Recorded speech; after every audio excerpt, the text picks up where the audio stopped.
A Seventh-day Adventist SDA gospel singer identified as Clare is currently receiving medical treatment after she was attacked with acid in a shocking incident allegedly linked to her ex-boyfriend.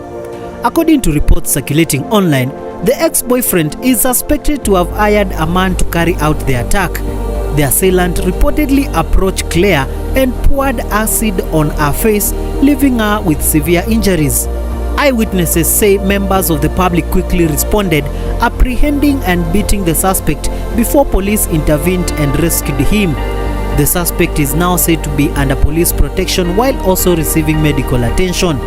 Clare is currently undergoing treatment in hospital as family, friends, and fans continue to send messages of support and prayers for her recovery. The incident has already sparked widespread outrage, with many calling for justice and striker action against perpetrators of such violent acts. Shock, pain, and growing calls for justice are still gripping sections of the Christian community following this brutal acid attack on the young gospel singer Clare, affiliated with Redemption Ministers Kenya. According to accounts from close sources and church members, Clare's life had for months been overshadowed by threats, manipulation, and violence from a man described as a former partner who allegedly refused to let her go. Sources indicate that Opio, the main suspect, had been financially supporting Clare's university education due to her family's difficult financial situation. However, what initially appeared to be help reportedly evolved into control, emotional abuse, and repeated intimidation. Witnesses recount several alarming incidents. During a church choir launch in Masara, Migori County, the man allegedly followed Clare and physically assaulted her in public, an early warning sign of escalating danger. Despite the abuse, Clare eventually made the decision to cut ties with him. Those close to her say she was firm in her decision, especially given that the man is reportedly married with children and she had no intention of entering into such a relationship. Her decision, however, is said to have triggered even more severe threats. In what many have described as deeply disturbing, the suspect allegedly continued pursuing Clare even within church environments. Last Sunday in Umoja 2, Nairobi, he reportedly showed up with a gun, intending to shoot her. The situation caused panic among congregants, forcing church leaders to hide Clare for her safety. She was reportedly asked to minister from behind the scenes instead of appearing publicly.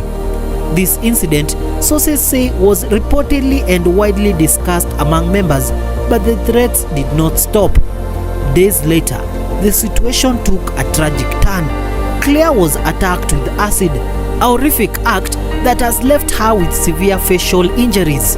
Images and testimonies circulating online show the extent of the burns, sparking national outrage and renewed concern over gender-based violence in Kenya. Acid attacks, while rare, are among the most brutal forms of assault, often leaving lifelong physical and psychological scars. Previous cases in Kenya have resulted in fatalities or permanent disfigurement, highlighting the severity of such crimes.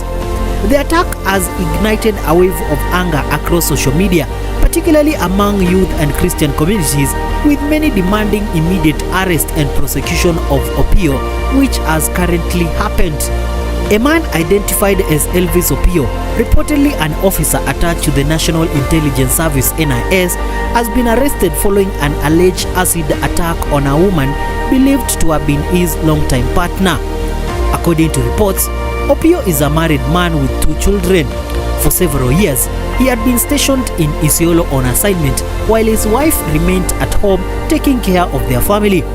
The victim, identified as Clare, is said to be a member of the Seventh-day Adventist Church choir group known as Redemption Ministers. Reports indicate that she had been in a relationship with Opio for nearly 8 years while he was away from his family. Sources claim that during that period, Opio supported Clare financially, reportedly paying her school fees from Form 4 through university. He is also said to have provided for her daily upkeep and occasionally supported her family, playing a significant role in her life and education.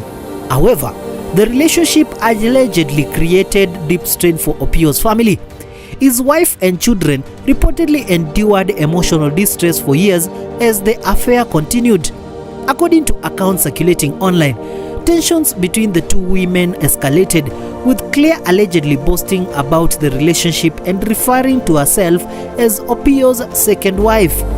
The situation reportedly took a turn after Clare graduated last year. She is said to have informed Opio that she had found another partner and no longer wished to continue the relationship, stating that she did not want to remain in the relationship as a second wife. Reports suggest that the decision deeply affected Opio. Attempts to reconcile the situation, including involving Clare's parents, were unsuccessful. 2 months ago, sources claimed the emotional distress escalated to the point where Opio allegedly attempted to end his own life but survived. Investigations indicate that the situation later turned violent when Clare was allegedly attacked with sulfuric acid, leaving her with severe injuries. She is currently receiving treatment at Kenyatta National Hospital, where medical teams are working to stabilize her condition. Authorities have since arrested Opio, and he is currently in police custody as investigations continue into the incident. Police have condemned the attack and reiterated that acts of violence, especially those involving corrosive substances, are serious criminal offenses that carry severe legal consequences under Kenyan law. The case has already sparked widespread discussion online about toxic relationships, domestic conflicts, and the devastating consequences that can arise when dispute escalates into violence.